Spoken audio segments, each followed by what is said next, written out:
Guys, నిన్న మనం Bermuda train గురించి చెప్పుకున్నాం కదా. ఈరోజు మనం డే 2లో భూమి మీద అత్యంత రహస్యమైన ప్రదేశం అమెరికాలోని ఏరియా 51 గురించి తెలుసుకోబోతున్నాం. అసలు ఏరియా 51 కేవలం ఒక పేరు మాత్రం కాదు, అది ఒక మిస్టరీ బాక్స్. అనుమతి లేకుండా లోపలికి వెళ్తే ఏం జరుగుతుందో తెలుసా? డెడ్లీ ఫోర్స్ ఆథరైజ్ అని బోర్డులు ఉంటాయి. అంటే ప్రాణాలు పోయే ప్రమాదం ఉంది అని అక్కడైతే రాసి ఉంటుంది.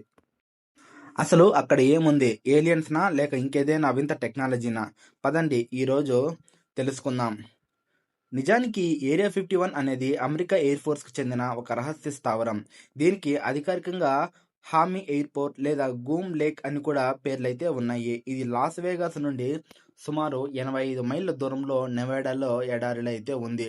ఈ ప్రాంతం ఎంత రహస్యమైనదంటే 2013 వరకు అమెరికా ప్రభుత్వం అసలు ఇలాంటి బేస్ ఒకటి ఉందని కూడా ఒప్పుకోలేదు. చివరికి సిఐఏ కొన్ని పత్రాలను విడుదల చేసిన తర్వాతే ఇది నిజమని ప్రపంచానికి తెలిసింది. నిజానికి అక్కడ విషయం ఏంటంటే అక్కడ సుమారు 1500 మంది సిబ్బంది పనిచేస్తారని సమాచారం.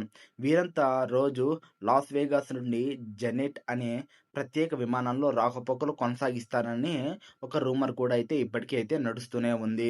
నిజానికి అక్కడ చాలా వరకు ఏలియన్స్ ఉన్నాయని కొంతమంది అధ్యక్షులు కూడా అయితే చెప్పారనమాట. వారెవరో తెలుసుకుందాం. ఇప్పుడు మన అధ్యక్షుల దగ్గరికి అయితే వద్దాం.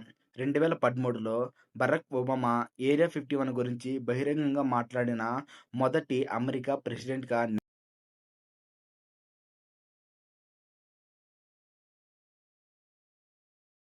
నిలిచారు. అంతకుముందు అధ్యక్షులెవరూ దీని గురించి పెదవి విప్పేవారు కూడా అయితే కాదు. కానీ 1995లో బిల్ క్లింటన్ ఒక ముఖ్యమైన నిర్ణయం తీసుకున్నారు. ఏరియా 51లో పనిచేసే కాంట్రాక్టర్లు పర్యావరణ చట్టాల కింద కేసులు వేయకుండా ఉండేలా ఆ ప్రాంతానికి మినహాయింపునిచ్చారు.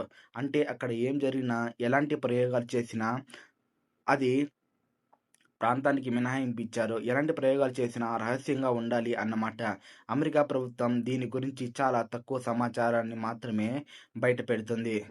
సో అసలు దీన్ని ఎందుకు కట్టారో తెలుసా? దీన్ని ముఖ్యంగా ఇది వచ్చేసి ముఖ్యంగా శత్రువులకు తెలియకుండా అత్యంత వేగంగా వెళ్ళే స్పై ప్లేన్స్, అలాగే సీక్రెట్ విమానాలు టెస్ట్ చేయడానికి ఈ ప్రదేశాన్ని ముఖ్యంగా ఉంచారు. అలాగే U-2 విమానం 1955లో ఈ బేస్ను U-2 స్పేస్ ఫ్లైన్ పరీక్షల కోసమైతే మొదలుపెట్టారు. ఇది 70,000 అడుగుల ఎత్తులో ఎగురుతూ ఫోటోలు కూడా అయితే తీయగలదు ఈ విమానం అనట. ఈ విమానానికి ఇంకా చాలానే అయితే ఇన్ఫర్మేషన్ అయితే మన దగ్గర ఇంటర్నెట్లో పెద్దగా లేదు కాబట్టి ఉన్నదాంతోనే మీకైతే చెప్పడం అయితే జరుగుతుంది. అలాగే ఇంకొక ప్లేన్ కూడా అయితే ఉంది, F-117 నైట్ హాక్ అనమాట. ఇది వచ్చేసి కంటికి కనిపించని ఇది స్టీల్త్ యుద్ధ విమానం. మొదటిసారి ఇక్కడైతే ఎగిరిందని చెప్పుకోవచ్చు. అలాగే SR-71 బ్లాక్ బర్డ్ శబ్ద వేగం కంటే 3 రెట్లు వేగంగా వెళ్ళే ఈ విమానాన్ని కూడా ఇక్కడే డెవలప్ చేశారని చెప్పుకొచ్చారు. ఒకసారి ఈ ప్రాజెక్ట్ హ్యావ్ డానట్ కింద రష్యాకు చెందిన MiG-21 యుద్ధ విమానాన్ని ఇక్కడికి తీసుకొచ్చి దాని రహస్యాలను మన వాళ్ళు కనిపెట్టారు. అంటే అక్కడ కేవలం ఏలియన్సే కాదు బాస్, రష్యా టెక్నాలజీ కూడా ఇక్కడ ప్రయోగాలు జరిగేవి అప్పట్లో అనమాట. నిజంగా ఏలియన్సా లేకపోతే నిజమా అనేది అయితే చాలా పెద్ద ప్రశ్నార్థకంగా మొదలైంది. ఇప్పుడు అసలైన చలిమంట ఏంటంటే ప్రజలు ఏమన్నారంటే 1947లో న్యూ మెక్సికోలోని రోజ్వెల్ కూలిపోయిన ఏలియన్ షిప్ను, ఆ ఏలియన్స్ బాడీలను ఏరియా 51లోనే దాచారని పూర్తిగా అయితే నమ్ముతారు.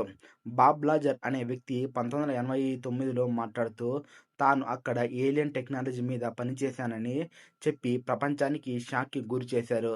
కానీ నిపుణులు ఏమన్నారంటే సిఐఏ గూఢచారి విమానాలను రహస్యంగా టెస్ట్ చేస్తున్నప్పుడు ప్రజలకు అనుమానం రాకుండా ఉండటానికి వాళ్ళే ఈ ఏలియన్ కథలను ప్రచారం చేశారట.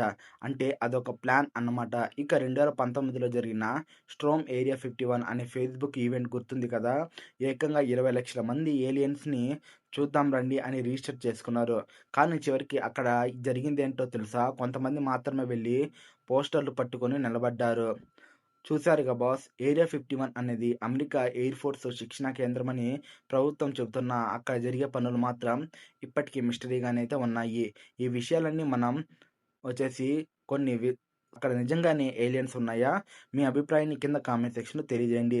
వీడియో నచ్చితే లైక్ చేయండి, షేర్ చేయండి. ఇలాంటి మరిన్ని ఇంట్రెస్టింగ్ వీడియోస్ కోసం, మిస్టీరియస్ కోసం మన ఛానెల్‌ని మీరైతే సబ్స్క్రైబ్ అయితే చేసుకోండి. బాస్ అలాగే ఆకాశంలో ఎగిరే విమానాలు, ఎడారిలో దాచిన బేస్ సరే, కానీ కొన్ని వేల క్రితమే మనుషులు భారీ రాళ్లను ఒక పద్ధతిలో అమర్చారు. ఆ రాళ్ళు ఎలా వచ్చాయి? అసలు అవి ఏంటివవి? అలాగే రేపు డే 3లో స్టోన్ హెంజ్ గురించి చెప్పబోతున్నాము. ఇంగ్లాండ్‌లోని ఈ వింతైన ఈ రాతి కట్టడాల వెనుక ఉన్న షాకింగ్ నిజాలు ఏంటో రేపు తెలుసుకుందాం. అంతవరకు వెయిట్ చేయండి. జై హింద్.